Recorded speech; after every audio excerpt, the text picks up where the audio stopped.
Obviously, so they called you guys for me. Just had a back and forth with a couple of supervisors about a situation. Why are you recording? Just because we can. Okay. Do you have an ID on you? No, I don't have ID. I don't just provide ID. Why would you need ID? Because I made contact with you.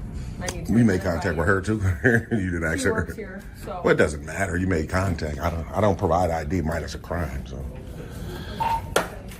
she came right out the gate with ID. Why would she need ID?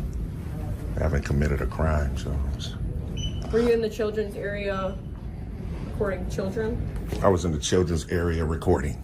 A simple inquiry about the library's policy on adults in the children's section quickly escalated to a police call, as documented by James. The officers from the Oak Lawn Police Department arrive, and immediately the tension spikes when the female officer demands ID and questions the recording.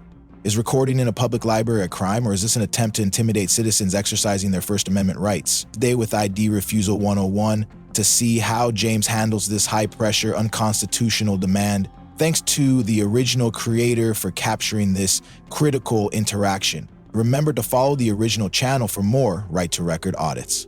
Welcome to ID Refusal 101. We're here to arm you with legal knowledge to protect yourself. Subscribe now to know your rights and how to assert them. And now, enjoy the video. A man walks into the Oak Lawn Public Library in Oak Lawn, Illinois.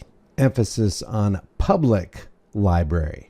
The man is holding a camera, recording the interior of the building because, well, this is supposed to be the land of the free, and some free men choose to record wherever they are. But people who don't want you to be free to record, they begin to fabricate lies to intimidate you out of recording. Can I help you with something? Oh, no, not at the moment, man. Maybe in a few moments. Okay. The reason I'm asking, do you have kids in here? In here? In here. Oh, no. Because adults don't usually come in. They have kids if they come in. The adult department is upstairs. Oh, so we were not permitted in here? Right, if you don't Really? have kids, yeah. Wow. When did they start that? Yeah, like if you were getting games or something for a kid or something, but normally just to be in here, yeah, you'd have, because there's nothing here but kid stuff. So. Wow. I mean, but it's still like, just for someone to just come around and look around, you know, why would they restrict the area? Like, Only because it's... are you sure? I'm pretty... You might want to holler at, like, is it a manager or something available? Just so we can make sure. Yeah, appreciate it.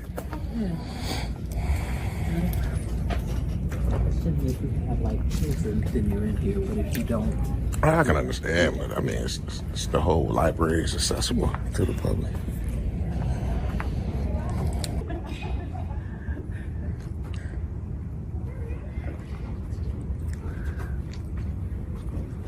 You're like the manager?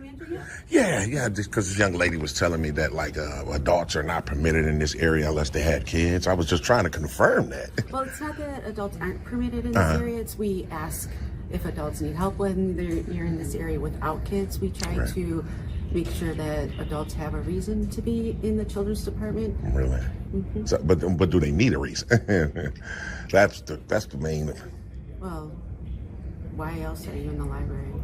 Well, anybody could. The library offer numerous of different things. Sure. So I was just trying to basically, like I said, confirm that, you know, if you don't have kids, are you not permitted in this area? That's why I asked to speak to you. Yeah, we never said that. No. Well, she said that. We are. Oh, so we were not permitted in here? Right, if you don't have Really? kids, yeah. Wow. We asked why adults would be in here without kids. And like they needed help find materials or something.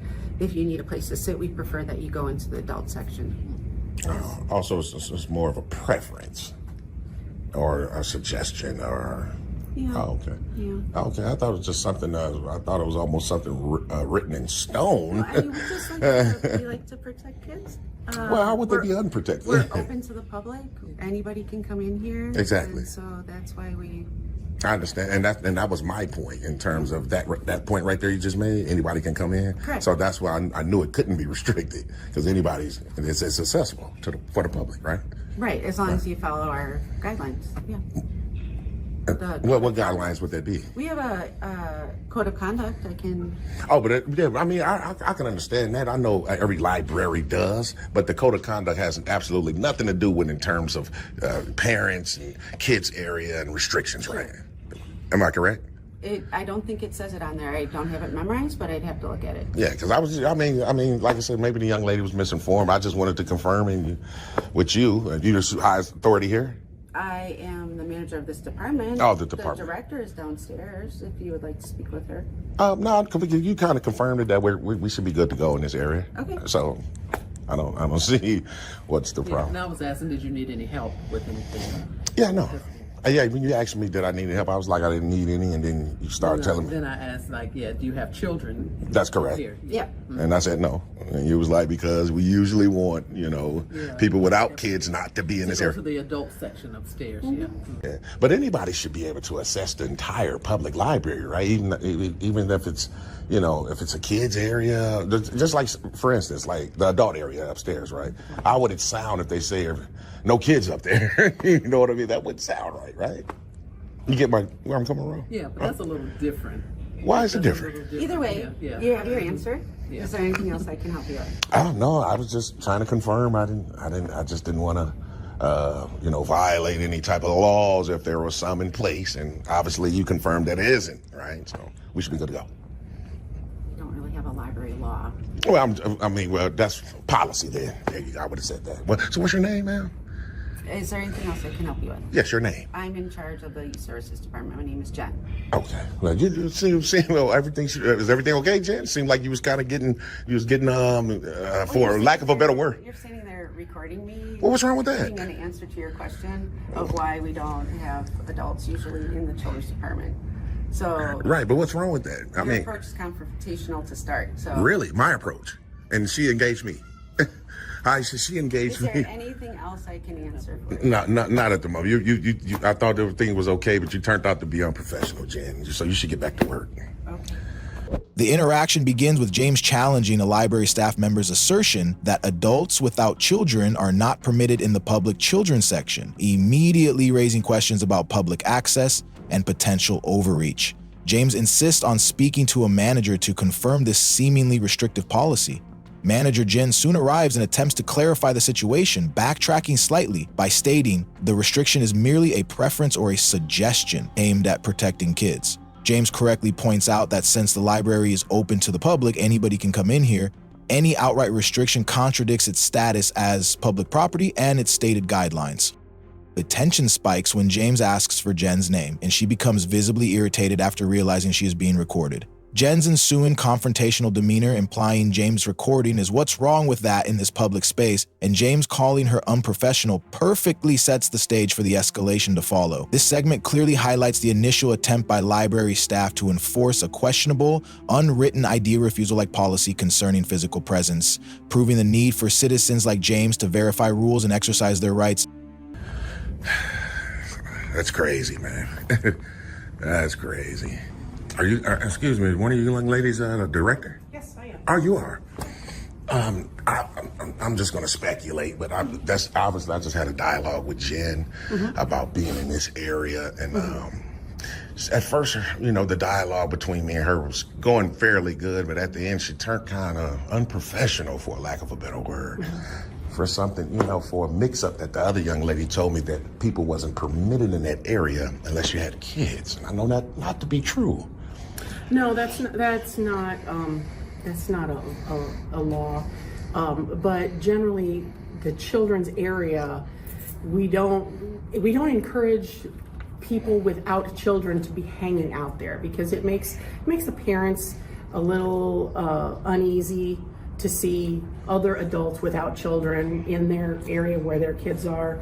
So if there is an unattended adult, I guess we could call them, without kids, we'll go talk to them and ask them if they need any help, or if they were looking for something, and just generally let them know this is a designated children's area, and that there are other areas of the library if you just wanted a quiet place or you wanted to do some research. Right. It's not that you're not allowed in there. It's just encouraged that if you have children, this is your area. If you don't have children, it's preferable that you go to some other adult areas. And I can understand that point, but when I had first came across the first young lady, she told me as if like it was something written in stone, as if you guys had a policy. And I was like, well, if it's a policy, then I need to speak to someone of a higher authority just to confirm. And when Jen came out, she confirmed that you guys didn't have a policy. No, or maybe that's is it an not- implied policy? It is could be kind of, okay, yeah. implied. I'm sorry that you didn't have a good experience.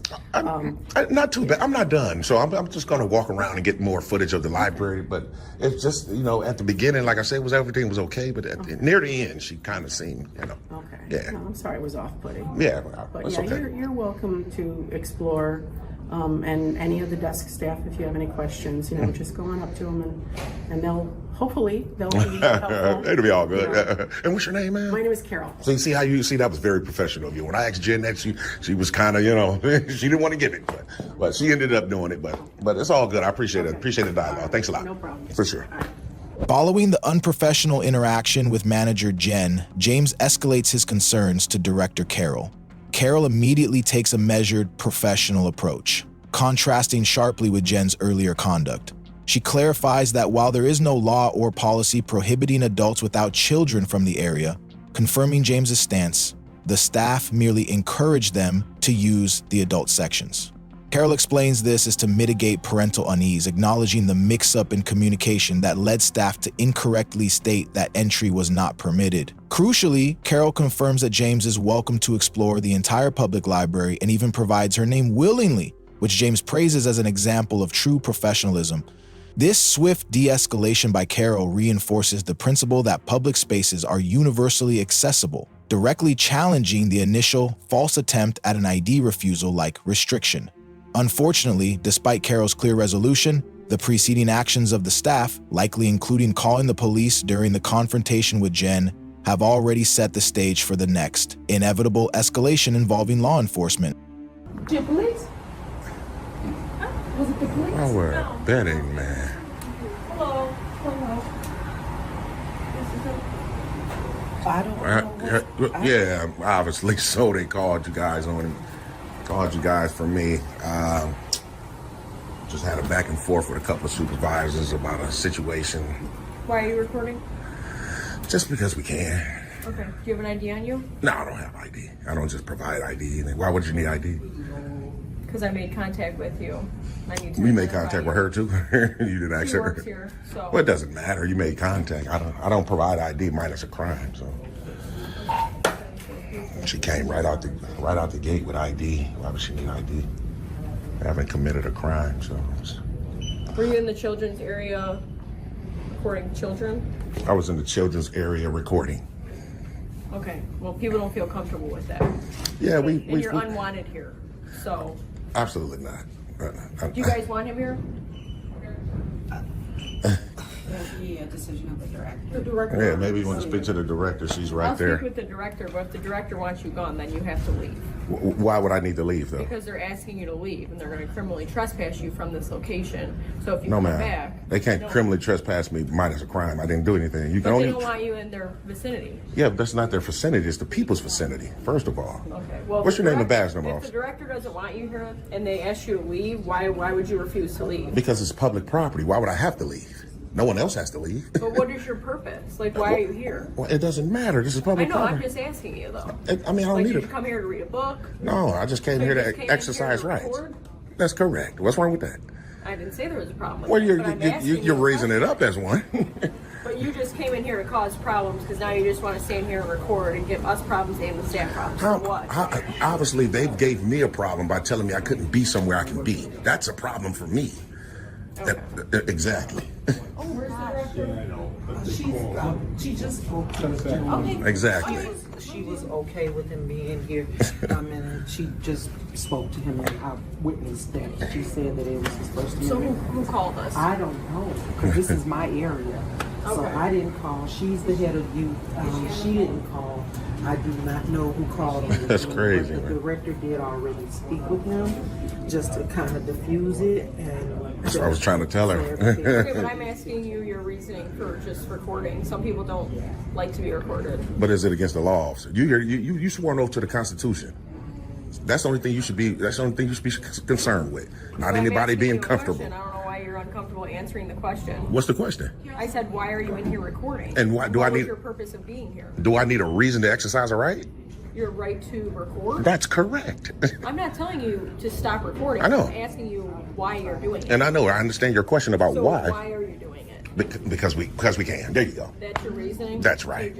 Would you feel comfortable you doing a day-to-day task and someone coming and record you? Absolutely, especially if I'm a public official like you. You don't have a problem with the camera being on you, right? No. Exactly. So why would I? All the time, so That's we have exactly to right. record as well. That's exactly right. What did they say on 911?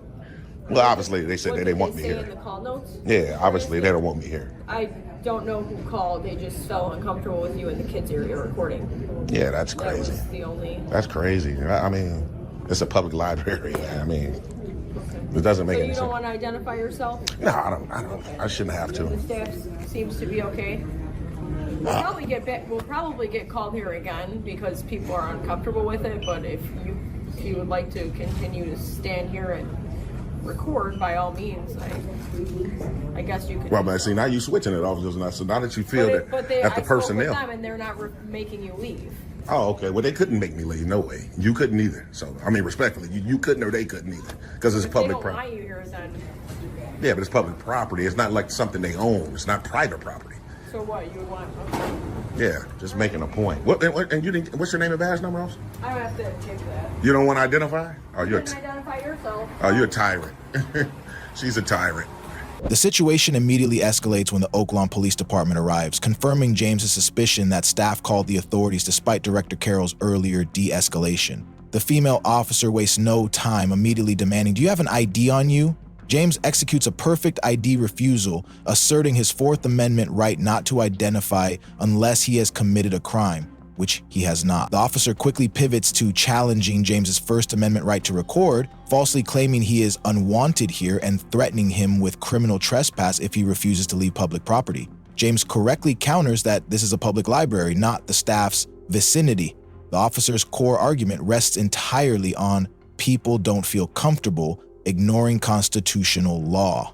When James asserts his purpose is simply to exercise rights, the officer dismissively calls it causing problems. This direct ID refusal and confrontation perfectly illustrates police misconduct, highlighting how officers attempt to use intimidation and subjective comfort as an excuse to violate protected civil rights in a public space. Like I can tell y'all already know she's a straight up tyrant. She don't even want to identify. Definitely breaking up policy, Oaklawn, Illinois' policy for her to identify. Well, we definitely gonna hike over to their police department and file a complaint on that because she's definitely supposed to identify herself, especially if she made contact. She's a straight up tyrant, man. A straight up tyrant. And she's standing behind her patrol vehicle right here on her phone, man. She came in right away like she was she was King Tut. Yeah. So I'm not really entirely sure. She came in right away, just immediately being hostile, saying you have to get up out of here. What's your name? And this young lady right here, she tried to convey that I just spoke to you, and she's escalating this thing. I'm trying to figure out who called and. Okay, yeah, they called me. I had my phone's ringing as I'm getting in my office. They're like, the police are here. And Yeah, I'm like, what? she's right here. But if you want to, I mean, she did want to speak to you though. In the car? No, she's like standing behind the trunk on her cellular phone. I'm not entirely sure. Maybe she's calling her boss or something. Yeah, but she came right in right away like, what's your name? And if they want you out of here, we're going to kick you out. I'm like, it's crazy. It is crazy. Yeah, that's just unnecessary. Because when we do have somebody who's really causing problems, like, I don't want to be like a Peter and the Wolf story. Where, Right. Or the boy that cried wolf. for no reason. And then when we really need you here, you're like, oh. It's probably just someone else. Yeah. Them again. Yeah. I can We understand that. get our share of coups. I definitely understand that. I appreciate you for being professional. You too, ma'am. I didn't get your name, but definitely appreciate you for being there because no telling how that would have went if you wasn't right. Seriously. Being honest, man. So, yeah, that'd be great. That just means we need to have a little bit more communication and education with the staff as to, when when you call for a manager, when you call the police, all of that stuff. Yeah. Yeah, that's just the... Can we just take a moment to appreciate Carol's professionalism and apparent genuine concern for the fact that somebody on her staff unnecessarily called the police and needs additional training? Carol, of all the characters in this video, seems to have a level head on her shoulders. Now let's get to some cop-splaining. You can stay here before. I know. You know you're right. So you're more than welcome to stay here if they call us again. The only thing is that I ask is you don't go in the children's area. Why not? Privacy, safety of children. Man, you know, I'm gonna talk to this officer, man, because you already showed your tyrannical mannerisms. So we ain't gonna even entertain you no more. You steady trying to give directives that don't even uphold. So. Well, the citizens here are requesting it. So if you go in there, we get called again. This is the director right here. Okay, but somebody else called. It doesn't matter. She's the director of this library. I'm just saying that people don't feel comfortable getting their kids recorded. That's my only request. We wasn't there to record If you kids. fail to do that, then that's on you. Right. I'm just saying the request is given to you, hey, do not record people's children without their consent. Is it illegal? No. Okay. But why are you doing it? It doesn't matter. We exercising rights today, officer. Some you swore an oath to uphold the Constitution. You're looking bad right now. I'm not mad. Absolutely. No, I say you're looking bad. Not mad. You're looking bad. Bad, whatever. You're in a public place. Like That's right. You can be. That's but you're correct. causing problems. That's correct. And we will be called back. What's up, boss? Probably. Man, she a tyrant, man. She a straight up tyrant, man. We hoping, wishing, and praying that you ain't one, man. I don't. This lady right here off the chain, she's steady trying to give directives. Obviously, she was just on the phone with probably one of her superiors, because soon as she came from behind her car, she said, you can be in a public place, you're here to record it. But she got to give that last directive about not being in an area with a director right here of the library. Carol it is, right? Very professional today, beautiful. And said we was good to go, and then you got this tyrant here steady trying to tell us when we ain't. It's beautiful, man. Also, what's your name and badge number, sir? My badge number right here. 331? Yep. And your name? Right here, that's what you get. So you don't want to give me your name? Just told you, that's what you get. 331. If you want to go to the station, you can find us there. You're free to go inside. That's crazy, man. You're a tyrant too, man. Go inside, do what you gotta It's do. crazy. Whole Oakland Police Department. Wow, look at this. Have a great day. On display. Look at this. Look at these people, man. Wow. Again, Carol, we appreciate you. Thanks for being professional. You too, young lady. Definitely going to go over here because they're right across the street, obviously. File some complaints. This is ridiculous. Yeah, I hope so too. Appreciate you guys. Thanks a lot. They was tyrants, man. You can tell, man. I hope the entire Oakland Police Department isn't that way. We definitely want to file a complaint on these two officers, though. So we're doing a follow-up right away. We ain't going to leave. Y'all know how TTA get out. I'm doing them right away. Yes, ma'am. Is there a way I can speak to a sergeant, someone of a higher authority? Oh, okay. How you doing, Sergeant? Good, how are you? Man, pretty good. Just wanted to holler at you, man, briefly to let you know what I just occurred over across the street, obviously, at the public library. So I was over there, talked to a couple of different personnel, the director and things of that nature. They had a problem at first with us being in the kids area of the library. But once I spoke to the director, she was like, no, it's all good. You're good to go. However, one of the other personnel there called you guys over there. When you guys came over there, I come encounter with two officers. Don't know their names, so they wouldn't identify, only by number. I think that's pretty much like kind of definitely unprofessional. No, it's our policy. Oh, it's you guys' policy. So you guys don't have to identify. That's my start. I understand your star number, but so you're saying when you come encounter with a member of the public, you don't have to say your actual name. No. Really? And that's in policy. So is it an applied policy or written? Because I'm going to FOIA it real quick. You do whatever you want. No, I'm just saying. Is it implied? No, it's in our policy. Oh, okay, so it's written then. Oh, okay. And another thing I want to confirm is this young lady at the front said you guys didn't have a complaint form at that desk. You would have to get me one. Okay, so can I have one then? Yeah, sure. What's your complaint? Well, my complaint is the officers basically trying to have intimidation tactics and not identifying right now. So I definitely want to complain about that. So you were saying you were intimidated? Yeah, she was trying to. It didn't work, but she was trying to. You know, telling me if they want you out of here, we're kicking you out. And that's kind of a scare tactic. Well, no, I mean, if you're in there filming children, which would make, I think, any parent uncomfortable when a total stranger is in the children's area of a library filming children. Okay. I mean, that's disorderly conduct. That's disorderly conduct. Right, that's disorderly conduct. You're making people feel unreasonably safe, and they could ask you to leave. They did not.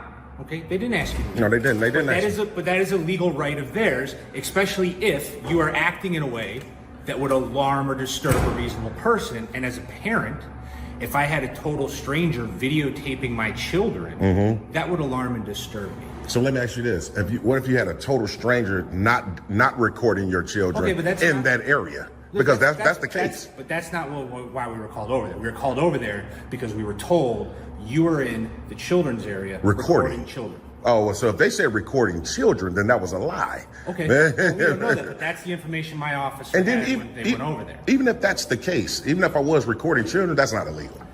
Well, I just explained to you how it could be. It could be disorderly conduct because you are acting in a manner that disturbs or alarms somebody. And again, if you're recording me, I'm not disturbed or alarmed. But a grown man recording somebody else's children, that is disturbing and alarming. So, I mean, I can understand how you're trying to convert it, but... No, I'm not trying to convert anything. Because the Supreme Court says... The statute for disorderly conduct is a person acts in a manner that disturbs or alarms somebody. And if you, a grown man, are recording other people's children... That's correct. ...in an area of the library that is specifically designated for children... a reasonable person would find that disturbing and alarming. Okay. So the Supreme Court has ruled that you can't convert a constitutionally protected activity into a crime. You can't say, even though you have the right to do it, we can still arrest you if they feel some type of way. That's not going to hold up. No, they have to. That's like the nature of a crime. You can go outside and you can scream at me from across the street telling me you're going to kick my ass. That's your free speech.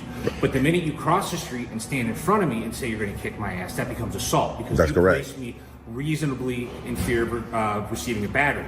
I just converted free speech into a crime. So I think you're misinterpreting that rule. Oh, absolutely not.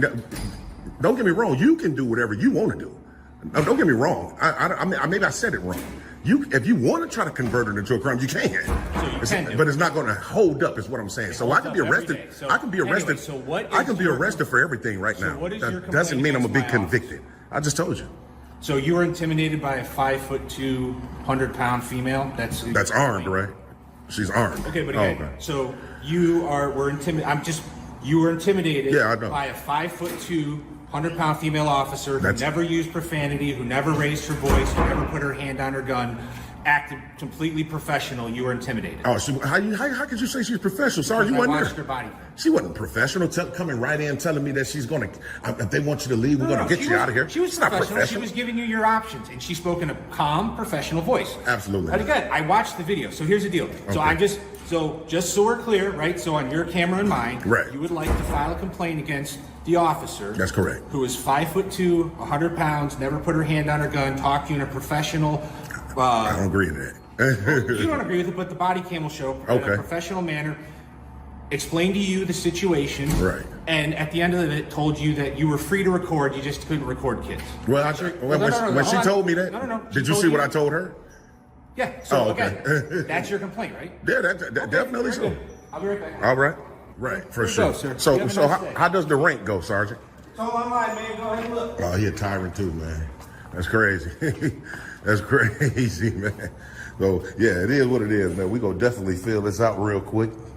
Failing to get proper identification from the female officer, whom James labels a tyrant for her attempts at intimidation and ID refusal, James immediately heads to the Oaklawn Police Department to file a complaint. He confronts the sergeant about the officer's unprofessionalism and her refusal to provide her name. The sergeant defends the officer and the department's policy, claiming officers are not required to state their name to the public, only their badge number. The policy itself raises serious questions about transparency and police misconduct. The sergeant further attempts to legally justify the officer's earlier threat of arrest, arguing that recording children in the library could constitute disorderly conduct because it might disturb or alarm a reasonable person. James correctly counters this weak legal reasoning, citing the Supreme Court's precedent that constitutionally protected activity, like First Amendment auditing, cannot be converted into a crime. This segment powerfully exposes the police department's defensive posture and highlights the legal necessity of persistence when facing institutional pushback against legitimate rights audits. This audit by James, though marked by significant police friction, delivered critical lessons. James earned an A for his flawless ID refusal under pressure and his consistent defense of his First Amendment rights, correctly asserting that public recording is not a crime. In contrast, the Oak Lawn Police Department officers, for demanding ID without reasonable suspicion and using intimidation to enforce an illegal exclusion, earn an F for clear police misconduct and lack of constitutional understanding. The sergeant's defense of the officers and the non-identification policy also receives an F for attempting to convert protected activity into disorderly conduct. Remember, the law is clear. Police must articulate reasonable suspicion or probable cause before demanding ID. If you face an illegal ID refusal demand, stand firm, remain polite, and record everything just as James did. Don't let public servants violate your rights. If you want more audits like this, subscribe to ID Refusal 101, and please show support to the original creator by following their channel for more crucial content. Knowing your rights isn't being difficult, it's being prepared. If this video helped you understand your legal rights, don't forget to like, share, and subscribe. Drop a comment below, tell us your story, ask a question, or suggest the next encounter we should break down. This is ID Refusal 101, where we teach the basics of your right. Thanks for watching, and see you next time.